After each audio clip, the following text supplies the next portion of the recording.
Hello, नमस्कार, आदाब, सत श्री अकाल और अस्सलाम वालेकुम। मैं हूं मोहम्मद अहमद काजमी, लेकर आया हूं खास फ्राइडे का प्रोग्राम साउथ एशिया पर नजर सैयद अली मुश्तबा के साथ।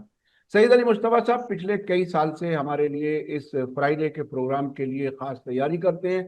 साउथ एशिया के मुल्कों पर उनकी खास नजर रहती है, उनके पर्सनल ताल्लुकात, मीडिया रिपोर्टें और कई और ऐसी चीजें होती हैं, ऐसे सोर्सेज होते हैं जो आमतौर पर मीडिया में अवेलेबल नहीं होते। वो हमसे खास तौर पर इस प्रोग्राम के लिए बात करते हैं। और मीडिया स्टार वर्ल्ड का हफ्ते में सिर्फ एक ये प्रोग्राम है जिसमें साउथ एशिया के मुल्कों की खबरों पर चर्चा की जाती है। पिछले फ्राइडे को वो सफर में थे, कलकत्ता में कोई एक लेक्चर था उनका, सेमिनार था, वहां थे। उसके बाद रास्ते में सफर की वजह से वो रिकॉर्डिंग पिछले हफ्ते नहीं हो सकी थी। सैयद अली मुश्तबा साहब के साथ आज जो हम बात करने वाले हैं वो बहुत ही अहम है। भारत अब बार बार दुनिया के सामने इसराइल से दोस्ती की वजह से बदनाम हो रहा है, और उसी वजह से ईरान भी जरा रुक रुक करके जहाज छोड़ रहा है हॉर्मुज से। और उसकी वजह से दुनिया में जो इमेज डेफिसिट, जो नुकसान हुआ है, वो बहुत बड़ा हुआ है। उस पर हम बात करेंगे। यूनाइटेड नेशन की एक रिपोर्टर हैं, उन्होंने भारत के बारे में बहुत ही अहम टिप्पणी की है, उस पर हम बात करेंगे। उसके अलावा भारत के शिप्स हॉर्मुज से कितने आ गए, क्या हुआ, पिछले दिनों एक हमले की खबर आई थी, उसके बारे में भी हम जानने की कोशिश करेंगे। उसके अलावा हमारे पड़ोस में काफी कुछ हो रहा है। नेपाल में एंटी करप्शन मूवमेंट चल रहा है एक तरह से सरकार की तरफ से, और बड़े बड़े लोगों के खिलाफ अब मुकदमे होंगे, वो हम समझने की कोशिश करेंगे। और उसके अलावा रफाइल, जो हमने जहाज खरीदने का सौदा किया हुआ है फ्रांस से, उसमें भी कहीं कुछ ऐसी बातें हो रही हैं जिसमें शायद कहीं कोई रुकावट आए। क्या कुछ है वो हम सब समझने की कोशिश करेंगे। भारत और रूस के रिश्तों पर भी बात होगी। सैयद अली मुश्तबा साहब आज माने गांव अपने आबाई वतन में है, शेखपुरा जिले में, बिहार में उनका गांव है। आजकल वो चेन्नई से वहां गए हुए हैं। जी सैयद अली मुश्तबा साहब, बहुत बहुत शुक्रिया, आप हमारे लिए हमेशा वक्त निकालते हैं फ्राइडे के लिए।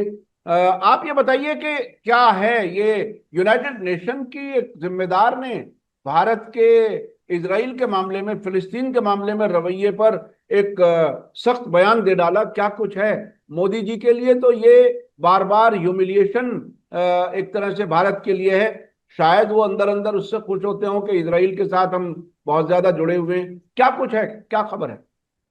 जी जी, बहुत शुक्रिया कादर साहब। मेरे सामीन को मेरा आदाब, सत श्री अकाल और अस्सलाम वालेकुम। हम लोग सीधा खबर के ऊपर चलते हैं।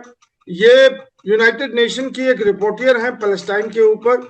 उनका नाम है फ्रांसिसे अल्बनी उनका नाम है। और उन्होंने ये स्टेटमेंट बाकायदा दिया है जिसमें उन्होंने इंडिया को क्रिटिसाइज किया है। इंटरनेशनल ह्यूमन राइट्स वायलेशन के वो दायरे में आ गए हैं। इंडिया को उन्होंने कटघरे में खड़ा कर दिया है। India human rights violation, international violation कर रहा है, और उसकी जिम्मेदारी उन्होंने हमारे प्रधानमंत्री नरेंद्र मोदी को दी है। और बाकायदा इंडिया की फॉरेन पॉलिसी के ऊपर ये एक तनकीद है जिसपे उन्होंने ये कहा है कि इंडिया ने इसराइल में जाकर के इसराइल के साथ बाकायदा ऐलान किया है कि वो इसराइल के साथ है। और जबकि यूनाइटेड नेशन का मौकफ है कि इसराइल जो है वो एक ह्यूमन राइट वायलेटर है। उसने गाजा में जो है वो 50,000 से ज्यादा लोगों को मौत के घाट उतार चुका है। और वो मतलब किसी तरह से इंटरनेशनल लॉ में से वो बरी नहीं हो सकता है। अब उसमें उन्होंने इंडिया को भी शामिल कर दिया है क्योंकि इंडिया ने वहां जाके वहां के पार्लियामेंट में और मोदी साहब ने पूरा मतलब बयान दिया था कि हम इसराइल के साथ हैं। तो इसके ऊपर काफी जो हमारी रिपोर्टियर हैं पैलेस्टाइन के ऊपर, फ्रांसिसा अल्बनी, उन्होंने जो है ये मतलब क्रिटिसाइज किया है और कहा है कि इंटरनेशनल लॉ का वायलेशन कर रहे हैं हमारे मोदी साहब, मतलब प्राइम मिनिस्टर नरेंद्र मोदी, और इंडिया जो है उसके उसका जिम्मेदार है। तो ये एक बड़ी अहम खबर है जो अभी जो है ईरान वॉर और इन सब के चक्कर में ये कुछ दब सी गई है, क्योंकि ये खबरें जो हैं वो हम ही आप उसको उजागर कर सकते हैं। तो बस यही खबर है। बिल्कुल इसके बिल्कुल। आगे इंडिया के जो मैं हमारे अपने फॉरेन मिनिस्ट्री के। मैं अपने दर्शकों को याद दिला दूं कि भारत से जाते हुए हथियार स्पेन ने जहाज रोका था। कम से कम दो बार ऐसे वाकयात हुए हैं। और इसराइल की कंपनी यहाँ हैदराबाद में अडानी के साथ मिलकर के हथियार बनाती है, अम्muniशन और हथियार जाने की खेप की। इस पूरी जंग में जब वो 2023 अक्टूबर में जंग शुरू हुई थी, उसके बाद बार बार भारत से हथियार जाने की बात हुई थी और कुछ लोग गए भी थे। यहाँ से कुछ लोगों को भेजा गया था इसी जंग के दौरान। ये बहुत ही गैर मामूली था। अब भारत के लिए ये जरा ज्यादा मुश्किल होता जा रहा है, और इसलिए और भी कि ईरान भारत को दोस्त समझता रहा और भारत ने ऐसा सब कुछ किया जिसमें कि इजराइल से नजदीकी, न सिर्फ नजदीकी बल्कि वहां से होने वाली जंग कत्लेआम में भी भारत के जाने वाले हथियार इस्तेमाल हुए। इसलिए दुनिया में एक तरह से रोष है। अच्छा, अब दूसरी खबर की तरफ हम जाना चाहते हैं, ये जो इसी से जुड़ी हुई है। भारत के शिप्स रुक रुक करके आ रहे हैं, बीच बीच में ईरान उन्हें रोकता है, इजाजत लेनी पड़ती है, उसके बाद यहां आते हैं। पूरी तरह से वो फ्लो जो पूरी आजादी के साथ होता है वो नहीं है। क्या कुछ सूरत हाल है ये? भारत में गैस के लिए लाइनें लगना और महंगाई, जगह जगह वो महंगाई का असर नजर आ रहा है। क्या कुछ है ये हमारे जहाजों की वापसी की कहानी? देखिए, मैं आपको ये बता दूं कि 22 से 24 हिंदुस्तानी जो शिप्स थे वो हॉर्मोज के खाड़ी में वो फंसे हुए थे जंग के ऐलान से पहले। और उसके बाद जो है बीच में अभी तक जो है वो 10 जहाजों को ईरान ने अलाउ कर दिया था, मतलब कि वहां से वो निकल जाएं और भारत के पास पास आ जाए। अभी भी 14 शिप जो है वो इंडिया की वहां हैं, जिनको मतलब ईरान ने इजाजत नहीं दिया। वो असल में शायद वो भी निकल जाते, लेकिन अमेरिका ने हॉर्मोज पर ब्लॉकेट कर दिया है, ईरान ने भी ब्लॉकेट कर दिया है। अब उसी बीच में जो है ये शिप इंडिया की निकलनी चाह रही थी वहां से बाहर, जिस पर ईरान ने फायरिंग किया उन शिपों के ऊपर। कोई ज्यादा कोई हताहत नहीं हुआ, लेकिन फायरिंग तो हुई इंडिया के 2 शिप के ऊपर। अब उसके आगे ये हुआ कि यहाँ जो विदेश मंत्रालय है उन्होंने ईरान के एम्बेसडर को बुला लिया अपने पास और एक कंप्लेंट रजिस्टर किया, और उन्होंने कहा कि साहब हम इंडियन शिप पे वो फायरिंग हो रही है। तो उसके ऊपर ईरान के जो एम्बेसडर हैं उन्होंने कहा कि नहीं, हम तो हिंदुस्तान के साथ हैं। ये जो है कुछ कंफ्यूजन हो गया था, इस वजह से शायद ये सब घटना हुआ है। लेकिन इंडिया और ईरान जो है वो एक दूसरे के दोस्त मुल्क है। इस तरह की बातें उन्होंने डिप्लोमेटिकली जो होती है, कोई भी डिप्लोमेट किसी दूसरे कंट्री में जाके बात कर देता है। तो खबर यही है कि अब जो ये 14 शिप है ये कब निकलेंगे, कब अमेरिका ब्लॉकेट हटाएगा, कब ईरान ब्लॉकेट हटाएगा, और कब ये सारे शिप्स निकलना शुरू होंगे, ये तो गैब को मालूम है। हम और आप तो इंसान है, तो वही बात कर रहे थे। ये अब ये इसके साथ एक और खबर। जी, मैं जी थोड़ा सा बीच में बता दूं। ये पहले तो ईरान ने बंद किया ये कहते हुए कि हमारे दोस्तों के लिए रास्ता खुला है और दुश्मनों के लिए नहीं खुला, जो ईरान के खिलाफ जंग में अमेरिका इजराइल की मदद करते रहे। जाहिर है वो अरब मुल्क भी थे, एक्सेप्ट इराक। अब अमेरिका ने ब्लॉकेट कर दिया दोनों तरफ से। यानी इधर से अगर कोई जहाज ईरान से गुजर भी जाएगा, ईरान अगर इजाजत भी दे दे, तो उसको भी हम मार गिराएंगे, खत्म करेंगे, उस पर हमला करेंगे। इस किस्म की धमकी अब अमेरिका की तरफ से है। अब ये भारत दोस्तों और दुश्मनों के बीच में ऐसा फंसा हुआ है कि अमेरिका से दोस्ती भी है लेकिन अमेरिका ब्लॉकेट कर रहा है। ईरान इजाजत भी देने की कोशिश करता है तो अमेरिका रोक देता है। तो अजीब, दोनों तरफ से हम जब चाहते हैं कि दोनों हाथों में लड्डू रहें, तो मेरे ख्याल से इसी किस्म की हालत होती है। जी, आप अपनी बात जारी रखें। मैं इसी मतलब सिलसिले से एक और खबर को मतलब उजागर करना चाहता हूं कि अमेरिका ने भारत को 1 महीने की रजामंदी दे दी थी या परमिशन दे दी थी कि वो इसराइल से, रशिया से वो तेल खरीद सकता है। अब वो 1 महीना पूरा हो गया, तो अब इंडिया क्या करेगा? अमेरिका से फिर परमिशन लेगा?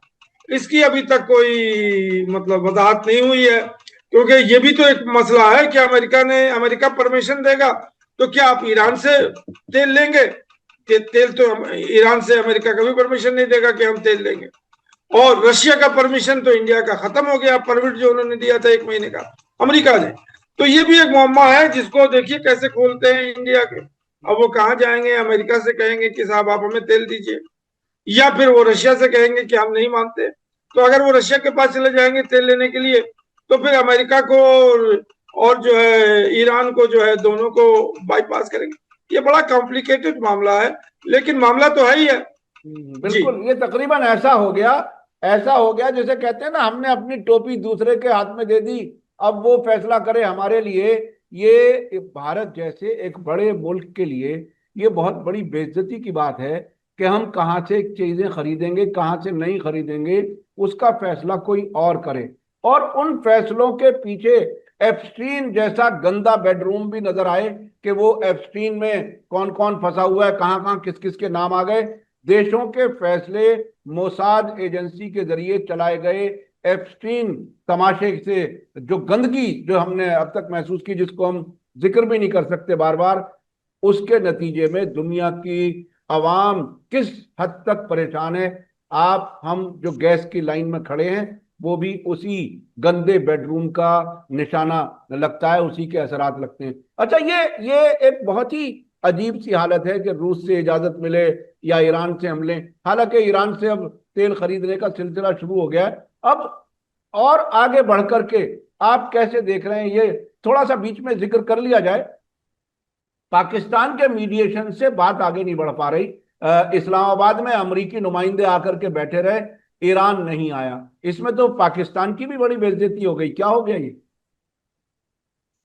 देखिए सर, अब हम लोग जो बात अभी डिस्कस कर रहे हैं कि ये ईरान और जो अमेरिका और इजराइल की जंग है, इसका सोल्यूशन कहाँ जा रहा है, किस तरफ जा रहा है। अभी तो डेडलॉक चल रहा है, पाकिस्तान फैसिलिटेटर है।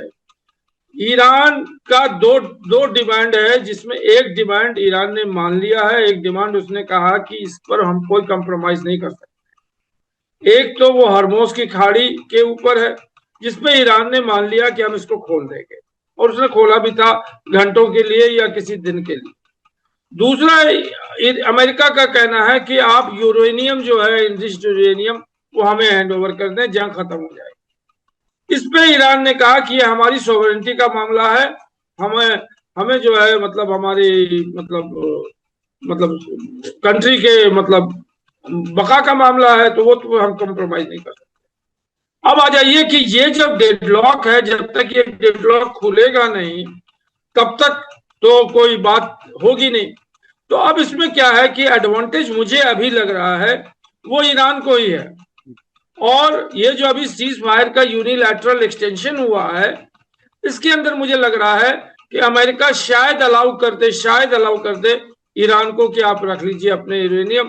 तो मैं ये कह रहा था कि जंग की जो जो सूरत है वो ये है कि ये जो डेडलॉक है ये चलता रहेगा, और जब वर्ल्ड में एनर्जी क्राइसिस बिल्कुल सामने आ जाएगा और स्टॉक मार्केट गिरना शुरू हो जाएगा और हर मुल्क के अंदर ये क्राइसिस जो है बिल्कुल उभर के आएगा, तो अमेरिका को ही झुकना पड़ेगा। ईरान के पास एडवांटेज है। ईरान जो है अभी इस जंग में इस वक्त ये बिल्कुल क्रिकेट मैच की तरह चल रहा है कि कभी इसका पल्ला कभी उसका पल्ला। क्योंकि अगर अमेरिका एस्केलेशन करता है, फिर से बमबारी करता है, तो ईरान भी बमबारी करेगा अपने अपोजिट कैंप के ऊपर, और पूरे गल्फ के अंदर जितने भी एनर्जी रिसोर्सेज हैं उनको खत्म कर देगा। फिर क्या होगा? फिर दुनिया में तो एक पूरी भूचाल आ जाएगी, क्राइसिस आ जाएगा। तो ये प्रेशर अमेरिका के ऊपर भी है कि वो एस्केलेशन पे नहीं जाए। और ये जो यूनिलैटरल उन्होंने सीज फायर का बिना किसी डेट लाइन के उन्होंने दिया है, अमेरिका ने कोई डेट लाइन नहीं बताया है, उन्होंने कह दिया कि हम इसको एक्सटेंड कर रहे हैं या इनडेफिनेटली। ईरान ने कह दिया कि हम पार्टिसिपेट नहीं करेंगे मतलब टॉक्स में और मुज़ाकरात में। लेकिन पीछे पीछे जो बैक चैनल डिप्लोमेसी है वहां कुछ बात चल रही है, और उस बात के जब मतलब में कोई एग्रीमेंट आ जाएगा तब फिर आसिफ मुनीर और शहबाज शरीफ फिर एक्टिव होंगे। तो अभी यही चल रहा है टाइम। और ये भी मैं बता दूं कि ईरान की तरफ से भी ये आया है कि हम तैयार हैं रिटेलिएटरी अटैक के लिए। जो भी अगर अमेरिका अटैक करेगा तो हम तैयार हैं, जंग को और आगे बढ़ाना चाहता है तो हम तैयार हैं, हम कोई झुकने वाले नहीं है। तो मेरा आखिरी मतलब इसमें एक लाइन है कि अमेरिका को ही कंप्रोमाइज करना पड़ेगा, बिल्कुल ईरान कंप्रोमाइज नहीं करेगा। हाँ, एडवांटेज ईरान के। और अमेरिका को कंप्रोमाइज करना पड़ रहा है। उसी के नतीजे में उसे एक तरफा अपनी तरफ से सीज फायर के एक्सटेंशन का ऐलान करना पड़ा है, इंडेफिनिट। ये अमेरिका की मजबूरी है, क्योंकि ईरान ने जिस तरह से हमले किए हैं उसके नतीजे में अमेरिका अब ज्यादा परेशान है। अमेरिका के अंदर भी काफी मुखालफत है इस जंग की, और वो वहां ये सवाल हो रहा है कि हम इसराइल के लिए जंग क्यों लड़ रहे हैं। अच्छा, अब मैं थोड़ा सा आगे बढ़ना चाहता हूं अपने पड़ोस के मुल्कों का, बल्कि बल्कि रफाइल का मेरे ख्याल से पहले बात कर ली जाए। फ्रांस और इंडिया के बीच में ये रफाइल, ये वही वाला जहाज है जहां वो नींबू और हरी मिर्च वगैरह लेकर के गए थे हमारे रक्षा मंत्री। जी जी जी जी। इस जी। खबर को हम लोग, दो खबरें हैं जो उसके बाद फिर हम लोग पड़ोस में आ जाएंगे। पहली खबर तो रफाइल पे आ जाते हैं। इंडिया ने, रफाइल ने, डसॉल्ट जो कंपनी है उसने कुछ रिजर्वेशन दिखाया है कि हम आपको जहाज तो दे देंगे, लेकिन उसके जो ऑपरेटिंग सिस्टम है, जो उसकी चाबियां हैं या उसके कोड्स हैं, वो हम नहीं देंगे। तो इंडिया ने बाकायदा, यहाँ की डिफेंस मिनिस्ट्री ने ये कह दिया है कि अगर ऐसी शर्तें फ्रांसीसी कंपनी रखेगी तो हम ये पूरे डील से वर्कआउट कर जाएंगे, और उन्हें जो है टोटल सॉवरेनिटी देनी पड़ेगी एयरक्राफ्ट पे हमारे ऊपर। अब हम उन पर जब एक बार खरीद लिया तो फिर उनके ऊपर आश्रित नहीं होगा। तो ये बात अभी चल रही है और हम भी सामाइन को बता दें। दूसरी बात जो है वो बात हम बताना चाह रहे हैं कि ये जो डिसॉल्ट कंपनी है जो रफाल बनाती है, वो साल में सिर्फ 25 एयरक्राफ्ट बना सकती है, यही उसकी कैपेसिटी है। और उसके पास और भी ऑर्डर है, और 114 का इंडिया ने ऑर्डर दिया है। अब 114 में अगर वो पूरे के पूरे 25 भी दे देगी तो कितने साल लग जाएंगे, वो तो मैथमेटिक्स का काम है कि कितने साल में 114 आएंगे, और अभी तो इसी में फंसे हुए हैं। तो वो जो जो हमारा जो सिंदूर में जो रिफाइल का यूज हुआ था, वो 36 जहाज जो है आए थे इंडिया में। उन 36 जहाज को आने में 6 साल लग गए थे, 36 जहाज आने में। तो उनके और भी तो ऑर्डर्स हैं, और भी ऑर्डर्स को वो पूरा करेंगे। वो पूरा का पूरा ब्लॉक इंडिया के लिए तो नहीं करेंगे। तो ये रफाल डील जो है 114 का जो अभी बोल रहे हैं, ऐसा नहीं है कि एटीएम में गिराया और रफाल को लेके आ गए। तो ये हम अपने सामीन को समझाना चाह रहे हैं। और फिर उन्होंने कहा कि हम इंडिजीनियस रफाल बनाएंगे इंडिया के अंदर। तो वो प्लांट लगेगा, फैक्ट्री लगेगी, और उसमें वो होगा, फिर वो वहां से इंजीनियर आएंगे, यहाँ से इंजीनियर आएंगे। तो ये जो हम लोग बात कर रहे हैं, ये सिर्फ कागजी बात कर रहे हैं या खबरों की बात कर रहे हैं। प्रैक्टिकल जो है वो कोई रफाल जो है 1 साल में या 2 साल में इंडिया पे नहीं आ सकता है, ये मेरा कहना है। जी। ये और रफाल की पाकिस्तान वालों की बात पर अगर यकीन किया जाए तो रफाल की दुर्गत उन्होंने बहुत की थी चीन के मदद से, और ये ऑपरेशन सिंदूर के दौरान हालांकि आज तक भारत ने उसको पूरी तरह से एक्सेप्ट नहीं किया कि कितने जहाज गिरे थे, क्या थे। ये आप कुछ कहना चाह रहे हैं? जी, मैं ये कहना चाह रहा था कि इसी संदर्भ में इंडिया ने रशिया के साथ पहले ही एक रेलोमो करके कोई ट्रीटी की है, जो कि मतलब इंडिया और रशिया की स्ट्रेटेजिक जो जो ट्रीटी है और डिफेंस कोऑपरेशन है, उसी का कोई हिस्सा है। जिसमें अभी सुर्खियों में जो खबर है कि इंडिया जो है वो 13,000 फौज, 13,000 उसमें लिखा हुआ है कि वो फौज रशिया में वो रख सकती है, और 6 नेवल जो शिप्स होते हैं, मतलब जंगी बेड़े जो होते हैं, वो रख सकती है, और इसी तरह से कोई 10 के आसपास एयरक्राफ्ट रख सकती है। तो ये तो खबर आ गई और ये खबर है। अब मेरा कहना है कि क्या ये इंडिया की सिक्योरिटी के लिए रशिया में रखी जाएगी या रशिया की सिक्योरिटी के लिए रखी जाएगी? क्या इंडिया और यूक्रेन और रशिया के वॉर में क्या ये मिलिट्री एसेट इंडिया के यूज होंगे यूक्रेन के अगेंस्ट में? ये मुझे नहीं समझ में आता। वहां क्या सिक्योरिटी इंटरेस्ट है इंडिया का? इंडिया का तो वॉर पाकिस्तान से हो रहा है या चाइना से हो रहा है, तो वहां मिलिट्री एसेट रखने का क्या क्या क्या क्या दरकार है? और वहां क्या यूरोप से फाइट करेगी इंडिया? किस यूरोप से मुल्क से जो है इंडिया की जो है एनिमोसिटी है या उसके झगड़े हैं?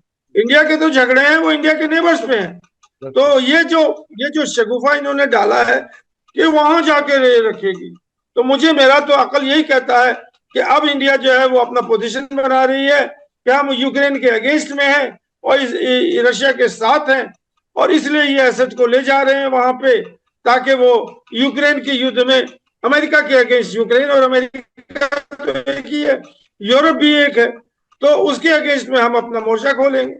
तो ये बात भी बहुत अहम बात है। ये अब आ जाइए हम लोग साउथ एशिया की खबरों के ऊपर। बिल्कुल बिल्कुल बिल्कुल, ये बहरहाल एक बड़ा सवाल है, क्योंकि वहां भी यूक्रेन के साथ इसराइल भी है। और यूक्रेन दुनिया का दूसरा वो मुल्क है जहां प्रेसिडेंट और प्राइम मिनिस्टर दोनों यहूदी हैं, जायनिस्ट हैं। और उसके खिलाफ क्या भारत जा पाएगा, ये भी अपने आप में बड़ा सवाल है। बहुत सी चीजें सरकारें ऐसे करती हैं जिसमें ये पता नहीं चलता कि कौन किस तरफ जा रहा है। अच्छा, अब चलते हैं पड़ोस के मुल्कों में। नेपाल में क्या कुछ हो रहा है? नेपाल में कहते हैं बिल्कुल करप्शन की सफाई मुहिम शुरू हो गई है। क्या कुछ है? नए प्राइम मिनिस्टर नौजवान आए हैं और वो बड़ा जोश वलवला दिखा रहे हैं। क्या कुछ है? जी जी, बेलन शाह जो हैं, बेलेंदर शाह, ये अब क्लीनिंग अप ऑपरेशन कर रहे हैं अपनी तरफ से करप्शन का, क्योंकि ये करप्शन ही मुद्दा था डेमोक्रेसी 2008 से जब से आई थी, और तब से जो है अभी तक। और बेलन शाह एक नया उभरता हुआ चेहरा को नेपाल की जनता ने चुना है। तो उन्होंने अनाउंस किया है कि पूर्व 6 या 7 प्रधानमंत्री थे, उनके ऊपर करप्शन का केस खुलेगा। उसके बाद जो पूर्व किंग थे, ज्ञानेंद्र शाह साहब जो थे, जो कि एक्स लास्ट किंग थे, उनके ऊपर भी खेलेगा। और इसी कड़ी में एक नई बात आ गई है कि उनके होम मिनिस्टर हैं गुरंग, उनका पहला नाम मुझे याद नहीं है लेकिन दूसरा नाम गुरंग है, वो उनको रिजाइन करना पड़ा है, उन्होंने रिजाइन कर दिया है। अभी कुछ 1 महीना पहले उन्होंने शपथ लिया था, होम मिनिस्टर ऑफ नेपाल, उन्होंने रिजाइन कर दिया है। उन्होंने कहा कि जब तक हम करप्शन केस से क्लियर नहीं हो जाते तब तक हम कोई पदभार नहीं संभालेंगे। तो ये बड़ी खबरें वहां चल रही हैं। दूसरी, बेलन शाह ने एक नया हंगामा किया है कि अब 100 रुपए से ज्यादा का कोई भी ट्रेड नेपाल से और इंडिया से होगा, उस पर टैक्स लगेगा। और इसके लिए अब मधेसी जो हैं वो प्रोटेस्ट में आ गए हैं। अब वहां इनकलाब जिंदाबाद शुरू हो गया है इंडिया नेपाल बॉर्डर पे, कि अगर 100 रुपए से, क्योंकि देखिए अगर आप नेपाल की ज्योग्राफी से और इंडिया की ज्योग्राफी से मालूम है, क्योंकि मैं बिहार में रहता हूं इसलिए नेपाल हमारा आना जाना लगा रहता है, मतलब ये कोई नई बात नहीं है। तो टोटल जो जो जो बॉर्डर एरिया है इंडिया और नेपाल का, जो कि यूपी और बिहार से लगता है, 14 पॉइंट्स हैं जहां पे ऑफिशियल ट्रेड होते हैं इंडिया के और नेपाल के, और मतलब जो लोग हैं आना जाना करते हैं। बाकी जो है वो पोरस बॉर्डर है, लोग मतलब नमक खरीदने के लिए भी आ जाते हैं इंडिया, और सारी चीजें जो है वो इंडिया से खरीदते हैं जो लेके जाएंगे। अब इन नई कानून के बाद क्या हो गया है कि आप 100 रुपए से ज्यादा का कोई चीज इंडिया से नहीं खरीद सकते। अगर आप खरीदेंगे तो कस्टम ड्यूटी लग जाएगी, और वो कस्टम ड्यूटी जो है कुछ होगा। तो ये जो है ये एक, इसको तो अब इंडिया नेपाल मतलब गवर्नमेंट लेवल पे सॉल्व करे, या जिस तरह से मतलब वो अलाउ करें या नहीं करें। अब बहुत सारी चीजें हैं। अब उसमें क्या होता है कि जो वहां के होल्डर्स हैं या वहां वो हैं, वो इंडिया से खरीद के ले आते हैं और ला करके अपनी दुकानों में बेचते हैं। तो अब होल्डर्स के ऊपर जो है वो टैक्स लगेगा, कस्टम ड्यूटी लगेगा, और वो उसको चाहते हैं कि लीगल हो, कि आप कस्टम्स अगर किसी से इंपोर्ट कर रहे हैं तो पूरा इंपोर्ट की फॉर्मेलिटी होगी। तो ये इंडिया नेपाल रिलेशनशिप में ये नया शगुफा छूटा है। अब ये खबर बहुत ही मजबूत है, और ये कुछ और आगे जाकर के विस्फोटक बन सकती है। जी बिल्कुल बिल्कुल, यानी दोनों दोनों फ्रंट्स पर, एक तरफ तो वो अपने यहाँ करप्शन के नाम पर फॉर्मर प्राइम मिनिस्टर्स और फॉर्मर किंग के खिलाफ मुकदमे चला रहे हैं। क्योंकि देखिए नेपाल, मुझे याद आ रहा था कि तकरीबन हर कुछ महीने बाद प्राइम मिनिस्टर बदलते रहते थे, और नेपाल के लोग जो हमारे यहाँ मतलब कहीं मिलते हैं दिल्ली में भी, तो कहते हैं कि साहब हम इससे परेशान हैं कि सरकारें बदलती रहती हैं। और वो जब बदलते रहते थे बार बार, जो प्राइम मिनिस्टर बनते थे, साइकिल थी, वो शायद रुक जाएगी। तो अगर ये इतने 5-6 फॉर्मर प्राइम मिनिस्टर उनके खिलाफ कानूनी कार्रवाई होगी, तो शायद ये नए प्राइम मिनिस्टर का कुछ लंबा प्लान है जो करप्शन के नाम पर है। और भारत के साथ तिजारत के सिलसिले में भी वो काफी कंट्रोल लगा रहे हैं। ये एक नई तब्दीली होगी। अच्छा अच्छा, अब भारत और श्रीलंका के बीच में जी जी, नेपाल से हम बने रहते हैं, ये सब जो नाम बता दिया, इसके अलावा 100 से ऊपर ब्यूरोक्रेट्स हैं जो वहां एडमिनिस्ट्रेटिव ऑफिसर हैं उनके ऊपर भी करप्शन का मामला आ गया है और उनको भी क्लियरेंस लेनी पड़ेगी। अब आ जाइए, एक नेपाल का बड़ी अहम खबर है जो मीडिया स्टार वर्ल्ड के थ्रू आएगा और कहीं नहीं आएगा। वो है एक स्कैम चल रहा है जो 2025 तक ही चल रहा था या 26 तक ही चल रहा था या अभी तक चल रहा था।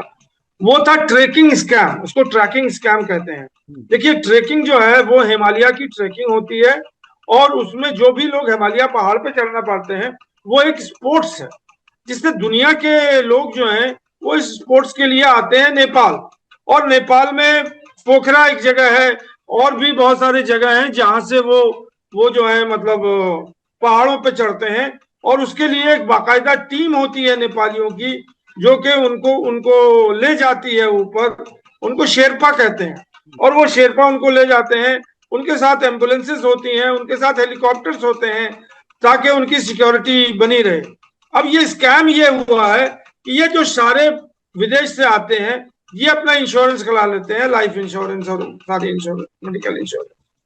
अब इसके बाद ही ये मतलब ये एक्सपेडिशन का जो का मामला है, ये लोग अब कर क्या रहे हैं कि इनको फूड पॉइजनिंग कर रहे हैं।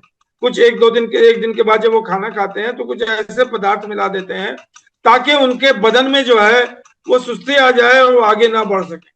और उनको डॉक्टर्स वहां पहुंचते हैं और उनको डिक्लेयर कर देते हैं कि ये मरीज हो गए, ये बीमार है।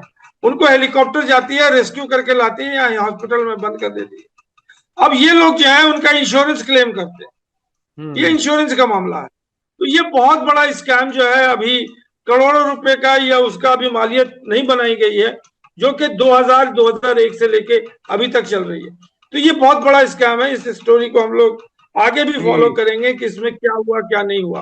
और ये ग्लोबल स्कैम है इसलिए कि सारी दुनिया से लोग वहां आते हैं, हिंदुस्तानी भी जाते होंगे और जहां जहां के लोग हैं जो कि ट्रेकर के मतलब जो ट्रेकिंग के जो माउंट एवरेस्ट जो क्लाइम करने वाले लोग हैं। तो वो ये खबर बहुत अहम है इसलिए कि ये बड़ा स्कैम चल रहा है, ये भी करप्शन का ही मामला है। इस खबर में इंसानी एंगल बहुत है कि आदमी सेहतमंद है, उसको बीमार करके और इंश्योरेंस का पैसा निकाला जाए। इसमें वो जो मेडिकल प्रोफेशन से मुतालिक आजकल एक बहुत ही अजीब सी इमेज बन गई है कारोबारी किस्म के डॉक्टर्स की वजह से कि कोई बीमार नहीं भी हो तो उसका भी ऑपरेशन कर दो। तकरीबन उसी मिजाज से पैसा कमाने की कोशिश और लोगों की सेहत से खिलवाड़ करना, ये बहुत बहुत बड़ा इंसानी मुद्दा है जिस पे बहरहाल दुनिया को आंखें खोलने की जरूरत है। अच्छा, अब आपके पास और कोई अहम खबर है? मेरे ख्याल से श्रीलंका में वो जो राधा कृष्णन गए, वो क्या कुछ है श्रीलंका वाली खबर पे आ जाते? जी, अभी 3 खबरें हैं, बंद मत करेंगे शायद हम पूरा कर पाएंगे। एक तो श्रीलंका वाली खबर है, इसमें हमारे वाइस प्रेसिडेंट गए थे अभी कोलंबो और 2-3 दिन की यात्रा थी उनकी वहां पे। उन्होंने एक अनाउंसमेंट किया है, इसको अपने सामाइन को समझा देते हैं कि एक तो वो तमिल मूल के लोग वहां पे रहते हैं जो कि मतलब बाकायदा नॉर्थ और ईस्ट में जो है वो लोग वहां पे रहते हैं, तो वो तो श्रीलंकन है, श्रीलंकन तमिल है। एक बहुत बड़ा तबका जो है वो इंडियन प्लांटर वर्कर है। इसको आप समझिए कि जैसे तमिलनाडु में ऊटी और जो प्लांटेशन एरिया है इंडिया का, या दार्जिलिंग का जो एरिया है, केरला का एरिया, कॉफी और टी प्लांटेशन के लिए ब्रिटिश सरकार ने इंडियन वर्कर को लेके गए थे वहां श्रीलंका में और वहां उन्होंने प्लांटेशन कराया था। उनको ओआईसी है, ओवरसीज इंडियन सिटीजन, इसका मतलब तमगा मिला हुआ था। इसके ऊपर राधा कृष्णन ने जो है ये कहा था कि वो लोग को इंदिरा गांधी ने ये प्रॉब्लम सेटल कर दिया था कि वो लोग जो है अब श्रीलंकन सिटीजन होंगे। बंदर नायके के साथ 1975 वगैरह का जो है वो ट्रीटी हुई थी। लेकिन अभी जो है उनको राधा कृष्णन ने याद किया, हमारे सी राधा कृष्णन जो वाइस प्रेसिडेंट है, उनको उन्होंने कहा कि हम अभी भी रिकॉग्नाइज करते हैं कि वो ओवरसीज इंडियन सिटीजन है। और उनके बच्चों को और उनके 6 जनरेशन तक के लोगों को उन्होंने कहा कि ये लोग इंडिया में एज ए इंडियन सिटीजन या जो भी कुछ है ओआईसी के नाम पे एजुकेशन ले सकते हैं, मेडिकल फैसिलिटी ले सकते हैं। इसका इन्होंने अनाउंसमेंट किया था। तो यही खबर है और ये बहुत बड़ी खबर है उनके लिए क्योंकि उनकी हालत बहुत खराब थी और वो बहुत ही, उनको सिटीजनशिप ही नहीं था और उनको जो है वो कैंप और बस्तियों में, आप समझ रहे हैं ना, जो झुग्गी झोपड़ी वाले लोग होते हैं उसी तरह से बसाया हुआ था। उनको लेके गए थे कि ये कॉफी और वो करें। उनको जो है अभी इंडिया ने सी राधा कृष्णन के ही इसी मौके पर 145 घर इंडिया ने बना के उनको दिया है जिसमें वो रह सकते हैं। तो ये खबर बड़ी अहम है इंडिया श्रीलंका के हवाले से, ये बहुत इंपॉर्टेंट चीज है। बिल्कुल बिल्कुल। जी और एक जमाने में तमिलनाडु के कुछ लोग उधर थे और तमिल ईलम की डिमांड थी, और उसमें बाकायदा मिलिशिया और टेररिज्म। नहीं सर, इसको कंफ्यूज मत कीजिए। इंडियन ओवरसीज जो सिटीजन है, हाँ, ये ये बिल्कुल। तमिल इलम वाले ये नहीं है। ये तमिल ये इलम वाले जो है नॉर्थ ईस्ट में रहते हैं, बिल्कुल वो बिल्कुल। तमिल तमिल बोलने वाले हैं। और हाँ। ये जो लोग हैं, ये हिंदी बोलने वाले हैं, जी और जी। उड़िया बोलने वाले हैं, बंगाली बोलने वाले हैं। ये सब लेबरर हैं। बिल्कुल बिल्कुल। ये ये सब लेबर, जो ये है, लेबर हैं। ये लेबरर हैं। ये जाके इनको बिल्कुल इनको बिल्कुल। पहाड़ों पे वहां बसा दिया है कि जाओ तुम कॉफी जी लेकर प्लांटेशन करो। जी जी, अब प्लांटेशन जो के। दूसरी खबर में, ये बड़ी हाँ इंपॉर्टेंट खबर है, हाँ वो है भूटान से। हाँ। भूटान जो हमारा पड़ोसी देश है जी जी। और हिंदुस्तान के प्रोटेक्टरेट है, वहां से एक बहुत स्कैम की खबर आई है हाँ। कि इंडिया और भूटान के बीच में कार स्मगलिंग हो रही है। हम्म और ये कार जो है वो भूटान में इंपोर्ट की जाती है फॉरेन कंट्रीज। हम्म उनको जो इंडिया के तस्कर हैं, जो कि कार तस्कर हैं, बड़ी बड़ी लग्जूरियस कार, जो कि 50-50 लाख रुपए से ऊपर की कार होती है, उनको वो भूटान से ले आते हैं यहाँ इंडिया में, नॉर्थ ईस्ट में। और उसको नॉर्थ ईस्ट का रजिस्ट्रेशन दे देते हैं, नंबर दे देते हैं किसी तरह, बिना किसी, क्योंकि वो भी बॉर्डर जो है वो उतना हेवली गार्डेड नहीं है, वो फ्रेंडली कंट्री है। तो और यहाँ से नॉर्थ ईस्ट से वो उस पर नंबर नंबर प्लेट लगा करके केरला ले जाते हैं।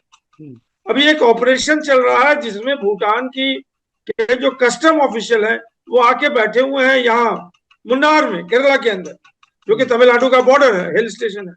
वहां पे वो आके बैठे हुए हैं। बल्कि एक ऑपरेशन है कुनूर करके है, हुनूर कुनूर क्या नाम है उसका, हम्म हम्म वो ऑपरेशन वो लोग कर रहे हैं जो कि भूटान से आए हुए हैं। हम्म और ये जो कार तस्कर हैं, ये बिना कस्टम ड्यूटी दिए हुए, बिना कुछ किए हुए, ये कार लेके आ जाते हैं। और यहाँ के जो इंडिया के, खासकर तमिलनाडु और केरला के जो बड़े बड़े फिल्म इंडस्ट्री के लोग हैं, करोड़ों रुपए के मालिक, या बंबई के बॉलीवुड के लोग हैं, उनको ये कार बेचते हैं।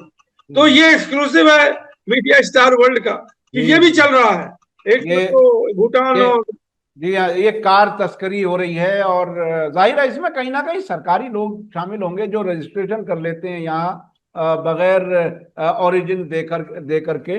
और अ, बेईमानी और करप्शन जो है ना, वो किसी भी समाज को खोखला कर देती है, कुछ लोगों की जेबें भर देती है, और दूसरे लोगों को उसका खामियाजा भुगतना पड़ता है, जो टैक्स पेयर मनी कहीं और चली जाती है जहां लोगों की भलाई में होने वाली थी। बहुत बहुत शुक्रिया सैयद अली मुश्तबा साहब जी। आप कोई और खबर, वक्त हमारे पास कम रह गया बस तो। एक आखिरी खबर करके खत्म कर लेते हैं। मैं जान रहा हूँ कि टाइम बहुत कम है। आसिम मुनीर, और हम पाकिस्तान की बात कर लें क्योंकि साउथ एशिया की बात करेंगे तो पाकिस्तान को तो छोड़ ही नहीं सकते हम लोग। जी तो पाकिस्तान में आसिम मुनीर और शहबाज शरीफ को, वहां के जो पंजाब प्रोविंस है और वहां का खैबर पख्तूनख्वा प्रोविंस है, उसमें असेंबली ने उनको नोबेल पीस प्राइज देने का जो रेजोल्यूशन है वो पास कर दिया। हम्म। और उन्होंने कहा है कि अगर नोबेल पीस प्राइज के इस साल के कोई मुस्तहक हैं तो वो शहबाज शरीफ हैं, और मतलब शहबाज शरीफ है और आसिम मुनीर है। अब इसमें मेरी लास्ट टिप्पणी है कि हमारे जो जयशंकर साहब हैं और हमारे प्रधानमंत्री हैं, इन्होंने कोई, हमारे जो रणधीर जायसवाल हैं या और भी जो लोग हैं, सिकरी साहब हैं, ये सब जो हैं, इन्होंने कोई टिप्पणी नहीं की है कि कैसे एक इपिक सेंटर ऑफ टेररिज्म का दुनिया में जो हब हो सकता है वो पाकिस्तान है। उससे हम बात नहीं कर सकते हैं क्योंकि जब तक वो टेररिज्म करेगा हिंदुस्तान से बात नहीं होगी। उस पर क्या टिप्पणी है पीस पीस नोबेल प्राइज का, जो जो हमारे जो लोग कर रहे हैं कि अब आसिम मुनीर को पीस प्राइज मिलेगा। तो इंडिया क्या कहती है? क्या इंडिया कहेगी कि पीस प्राइज नहीं दीजिए, ये टेररिस्ट है? जी, यही ना हो इंडिया सकता है। इंडिया के लिए, उन्होंने इंडिया कुछ के। नहीं कहा, बल्कि हमारे जयशंकर ने उन्हें अरे जयशंकर ने तो यह भी देखिए, कह दिया कि वो दलाल मुल्क है, ये वो दलाल। ये ये नोबेल पीस प्राइज का जो चटका लग गया, वो डोनाल्ड ट्रंप ने लगाया है। और डोनाल्ड ट्रंप हमेशा ये मांगते हैं कि मुझे नोबेल पीस प्राइज मिल जाए। अब उनसे मिलने वाले लोग भी ऐसे ही चाहने लगे हैं। और फारसी का एक मुहावरा है, जिसे कहते हैं, तू मोरा हाजी बोगो मन तोरा हाजी बेगोयम, यानी तुम मेरी इज्जत करो, मैं तुम्हारी इज्जत करूंगा। जी, तो मुझे मालूम है, मन तो हाजी फिर मंगो, तुम मेरा हाजी मंगो जी। आप मुझे हाजी कहो, मैं तुम्हें हाजी कहूंगा। तो ये तकरीबन ये खेल चल रहा है। नोबेल पीस प्राइज एक अजीब तमाशा हो गया है, और डोनाल्ड ट्रंप के जमाने में तो वाकई बहुत बड़ा तमाशा हो गया। बहुत बहुत शुक्रिया सैयद अली मुश्तबा साहब। मैं अपने नाजरीन दर्शकों से कहूंगा, आज का वीडियो आपको कैसा लगा कमेंट्स में जरूर लिखें और ज्यादा से ज्यादा लोगों तक शेयर करें। इसी के साथ मुझे दीजिए इजाजत। धन्यवाद, शुक्रिया। जय भारत, जय हिंद। हमारे चैनल मीडिया स्टार वर्ल्ड को सब्सक्राइब कीजिए और बेल आइकॉन दबाइए ताकि हमारी हर नई वीडियो का नोटिफिकेशन आपको सीधे मिलता रहे। अगर आपको हमारी खबरें पसंद आती हैं तो उन्हें अपने व्हाट्सएप, इंस्टाग्राम, फेसबुक और ट्विटर अकाउंट्स पर शेयर करना ना भूलिए ताकि और लोग भी हकीकत से वाकिफ हो सकें।